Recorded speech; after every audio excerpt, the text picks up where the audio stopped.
Buenas noches y bienvenido una vez más a esta casa. Pues bien, Doctor, gracias por invitarme. Faltaría más. Siempre es una referencia y siempre es importante que las personas que están en primera línea, como digo yo, siempre de combate, ahí tocándolo con las manos y no como una referencia lejana de un despacho, nos aporten su visión de cómo se está viviendo la realidad en este momento pandémica. Doctor, ¿cómo se está gestionando desde su punto de vista, como presidente del CIMEVAL, la pandemia aquí en las Islas Baleares y en España? Yo creo que en España, creo que la incompetencia que ha mostrado el gobierno central, hay datos, a pesar de que los relatos en los cuales los políticos están ahora, ¿no?, intentan confundir, los datos son datos abrumadores. Hay un dato que yo creo que nos destroza el corazón, es que ni siquiera reconocen los muertos que ha habido. Eso creo que es un dato. A partir de ahí, hay muchas decisiones que han tomado. Es verdad que el ministro es un ministro que es filósofo, ¿no? A este nivel, primero intentó concentrar todo, ¿no? Luego se dio cuenta, evidentemente, que lo hizo mal.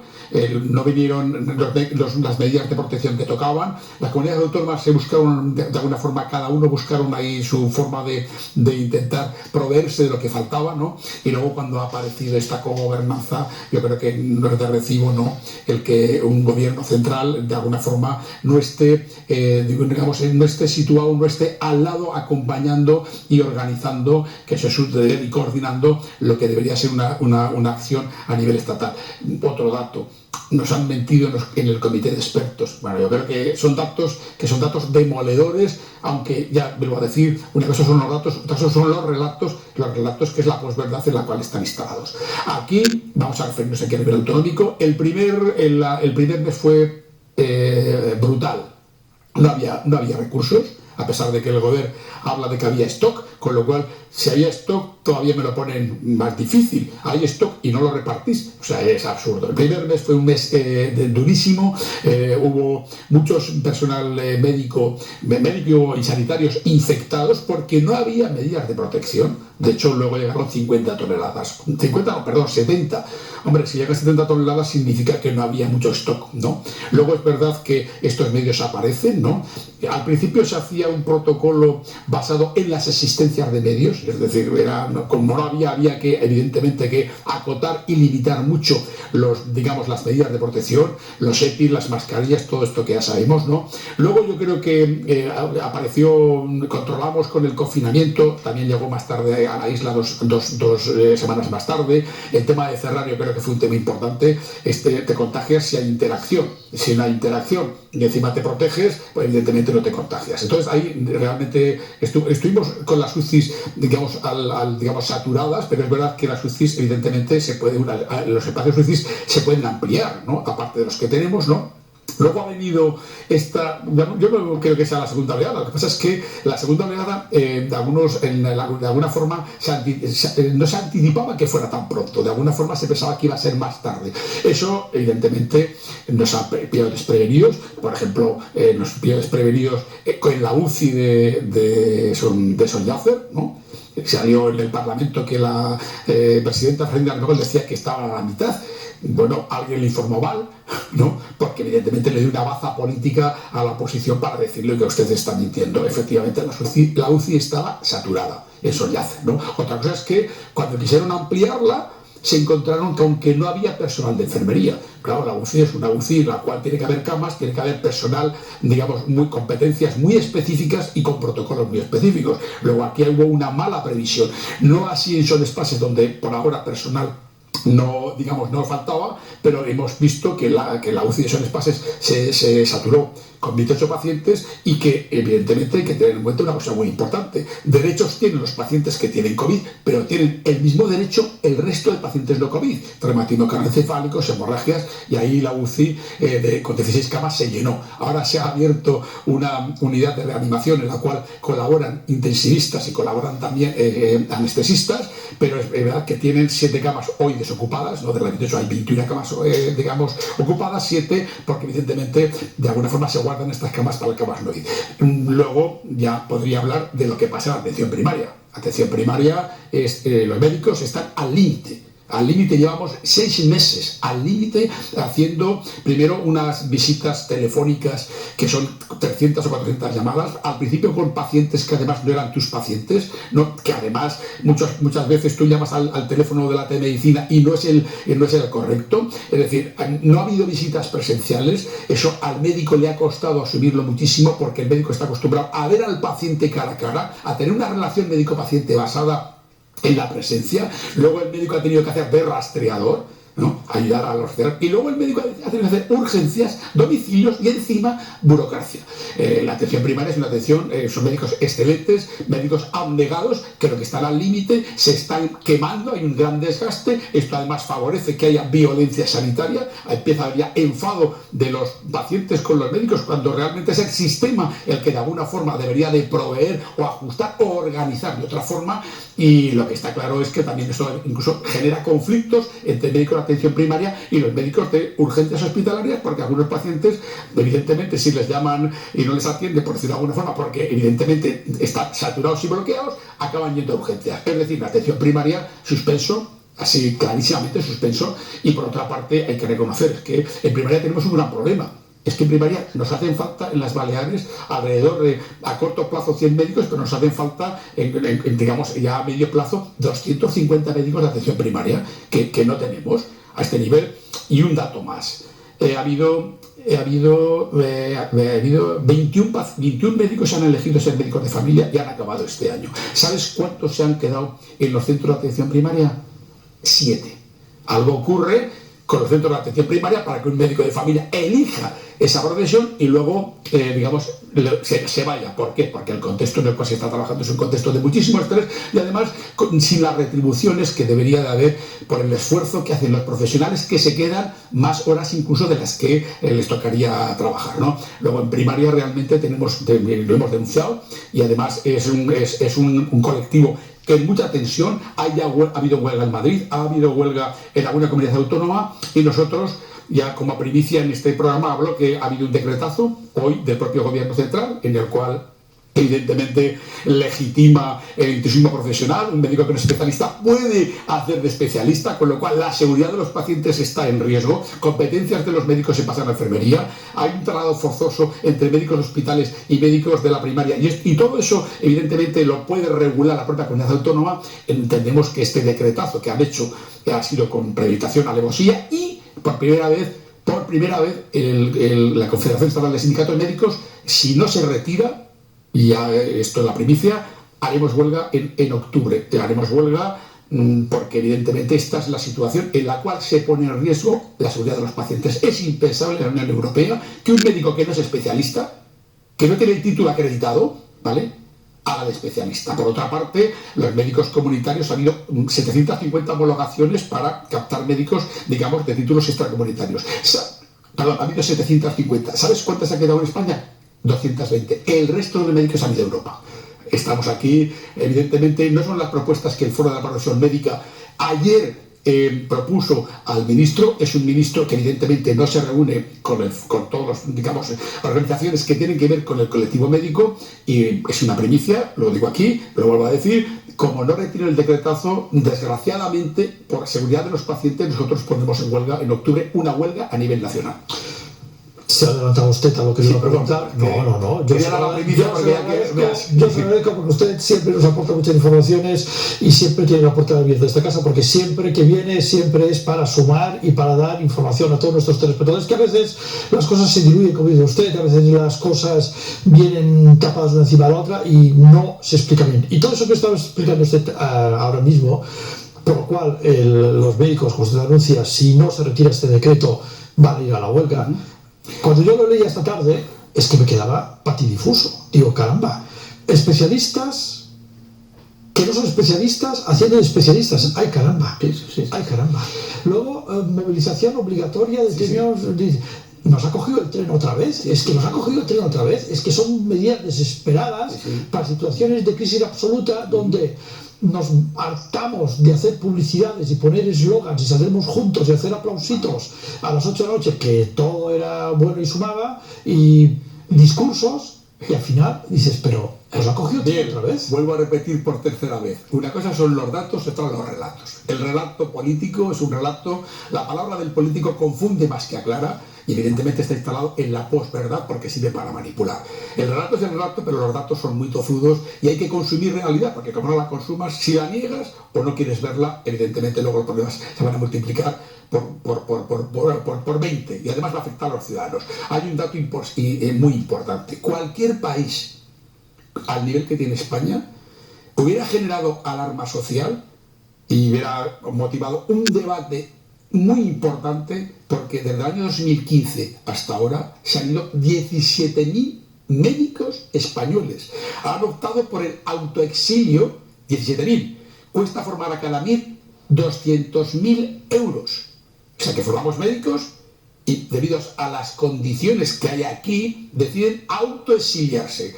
Es importantísimo ahora hacer dos cosas. Una, que no haya más médicos que tengan que autoexiliarse por las condiciones precarias, escasas retribuciones y por los contratos que se les hace de mes a mes, de 2 meses en 2 meses, de un año en un año. Es increíble, ¿no? Como la propia planificación de recursos humanos es realmente mediocre, ¿no?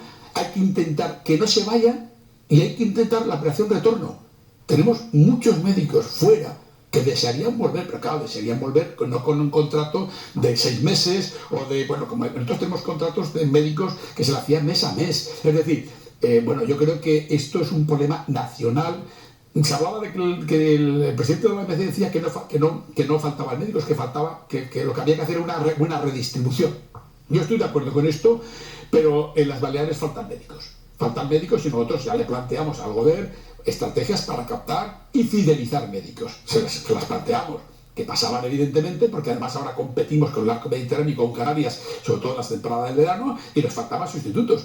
Y entonces le planteamos, digamos, medidas de captación, de fidelización, de fidelizar a los MIRES. Los MIRES también están en una situación de tensión, se sienten discriminados con respecto a los MIRES que hay en otras comunidades autónomas. Ha habido una huelga de MIRES en Valencia y otra en Madrid. Aquí estamos en una fase todavía embrionaria, es decir, realmente yo creo que hay que tener visión de Estado, ¿no? El Consejo Interterritorial tiene que debatir por qué formamos médicos, excelentes médicos que se rifan fuera, y aquí no se quedan. Esto hay que preguntárselo. Y hay que preguntárselo para solucionarlo. Hay que preguntárselo no para importar médicos con títulos extracomunitarios cuya formación no es la misma que hay de España, cuya formación no es la misma. Y además, evidentemente, bueno, yo diría que casi menos mal que vienen. Aquí tenemos alrededor, hace un año había 130 médicos no homologados que trabajaban en el ámbito de atención primaria y en el ámbito de urgencias. Y menos mal que están, porque te imaginas que estos 130 médicos se fueran, es decir, no nos queda mal.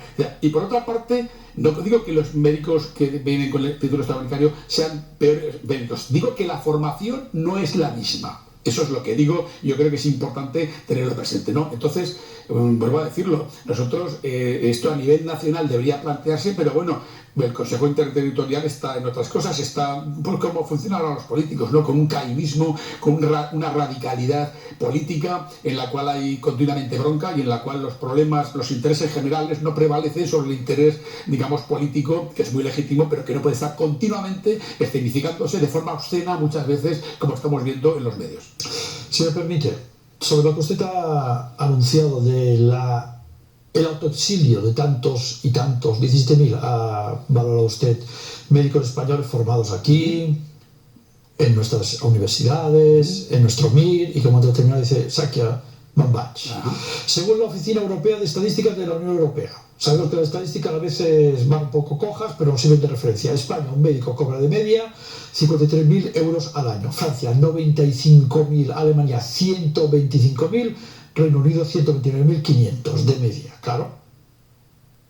Si aquí además, como ha dicho usted, y yo eso se lo comento, y lo digo delante de nuestros espectadores porque tengo gente cerca de este mundo. Claro, contratos de mes a mes.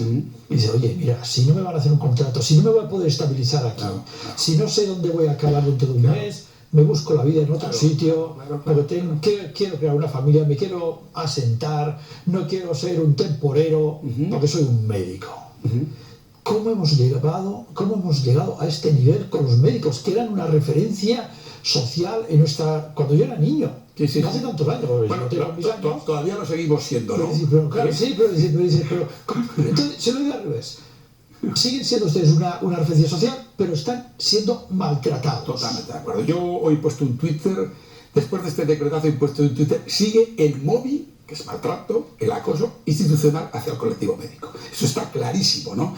Y yo creo que eso revela cómo había un mantra que la sanidad pública era excelente, ¿no? La pandemia nos ha retratado. Como todo en la vida, las carencias salen cuando evidentemente hay emergencias de este tipo, ¿no? La sanidad que tenemos es estupenda por los profesionales que tenemos, ¿eh? Cuidado, han muerto 63 médicos. Encima de la mesa hemos puesto 63 cadáveres de médicos en activo que han muerto atendiendo a pacientes con COVID. Enfermería ha puesto 6. Otras categorías menos, 63. O sea, el compromiso del médico, ese ADN, esa vocación, ese estilo vocacional, ese código deontológico que va en el genoma del médico está ahí, y si no, no se puede explicar el comportamiento que han tenido los profesionales. Aquí hablo de médicos y evidentemente enfermería, auxiliares y tal, ¿no? Entonces, lo que está claro, tú lo dices muy bien. En España hay 7.000 facultades de medicina. Ha habido 7.000 médicos que no han aprobado el MIR. Y hay otros 7.000 que han aprobado el MIR. El MIR es un cuello de botella, ¿no? Es decir, aunque se han metido las plazas de MIR, es un cuello de botella. Claro, los 7.000 que no han aprobado el sistema MIR se buscan la vida. Eso está claro, porque en España, para trabajar en sanidad pública, tienes que tener el título de especialista, ¿no? ¿Por qué un MIR? O sea, ¿por qué un MIR acaba y se va cuando está formado aquí? Pues tú lo dices muy bien, ¿no? Porque tiene un proyecto profesional, un proyecto evidentemente donde es reconocido, donde la autoridad del médico es la autoridad del médico, no el poder sino la autoridad, y evidentemente se le mima. Yo tengo un amigo médico que se va a hacer guardias a Irlanda del Norte, a un hospital, se va los fines de semana y cobra, de la hora de la guardia la cobra a 135 euros. Aquí hemos logrado que sea 30, ¿no? A este nivel, ¿no? Entonces, contratos precarios. Los psicólogos que tenemos en esta comunidad, excelentes psicólogos, han estado 19 años interinos. 19 interinos. Tenemos aquí médicos interinos en atención primaria, que nosotros lo que le decimos es, oiga, hagan procesos de consolidación. Son médicos que llevan años y años. Consoliden ustedes a estos médicos. Ustedes lo que tienen que hacer es, de alguna forma, darles estabilidad. Porque si no le dan ustedes estabilidad, hay precariedad. Y encima se suma la escasa retribución. Vamos a hablar de aquí.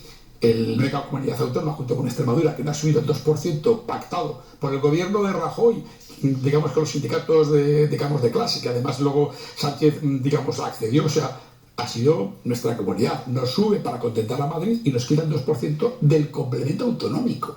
O sea, un gesto que dices, pero cuidado con el gesto, que no quiero llamarle al gesto como se llama, ¿vale? Por otra parte, o sea, que eso es un tema, digamos, muy importante. El complemento COVID. En todas las comunidades autónomas ha habido un complemento COVID. Hoy el Partido Popular, ha propuesto que haya un complemento COVID en el Parlamento. Bueno, ha habido Unidos Podemos, MES y el PSOE, que han votado en contra. Es decir, quiero decir, el complemento COVID es un complemento que nosotros les dijimos, oiga, ustedes tienen que establecer un complemento COVID, como en todas las comunidades autónomas, que de alguna forma diferencie los médicos que han estado en contacto estrecho con el COVID, luego los otros, el médico que ha tenido que cambiar, hacer turnos, y luego el médico que ha tenido cuarentena. O sea, una estrategia anual de 1.500 euros, 700 euros los que no han tenido contacto estrecho. Es decir, pues no han querido, no han querido. Y yo digo, hombre, va a llegar dinero, imagino que va a llevar dinero de Europa, ¿no?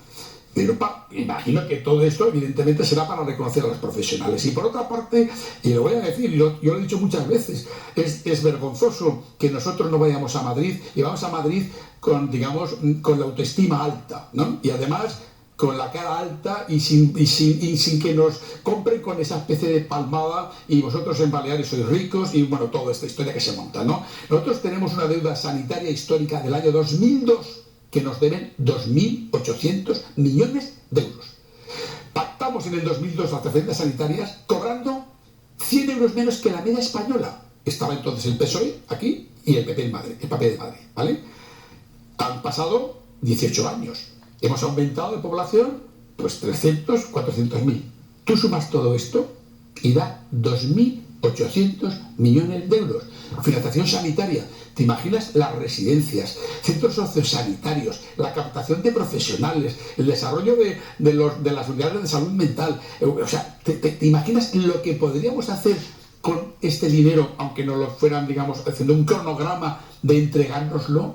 Ese dinero hay que, con cara de perro, hay que ir a Madrid a exigirlo, porque es un dinero que nos pertenece al más de 1 millón de ciudadanos baleares que pagamos aquí los impuestos y que tenemos derecho a ser tratados, no mejor, pero sí igual que el resto de los españoles.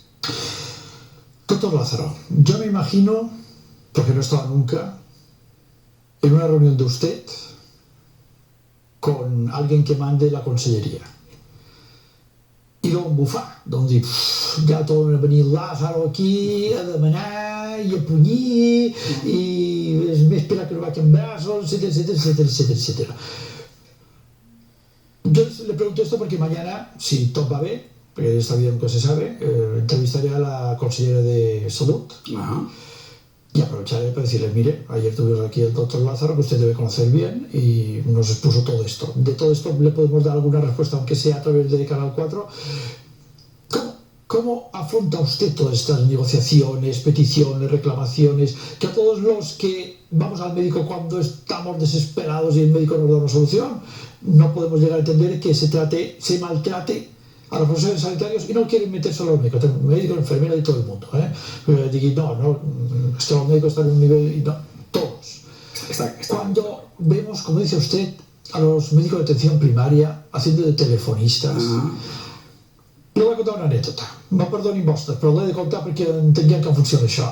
Esta mañana estaba tomando el café en un bar, que es cerca de mi casa, que lo gestiona ahora una pareja, un matrimonio chinos. Estaba intentando hacerse entender con alguien por teléfono del centro de salud. Al final me han pasado a mí el teléfono y he hecho de traductor, porque escribía de manera entenderse. Claro, yo me imagino un médico hablando con un paciente a través del teléfono, pidiéndole los síntomas, que le explique lo que es y lo que no es, en la distancia, sin verle la cara. Això es un desastre, es agotador.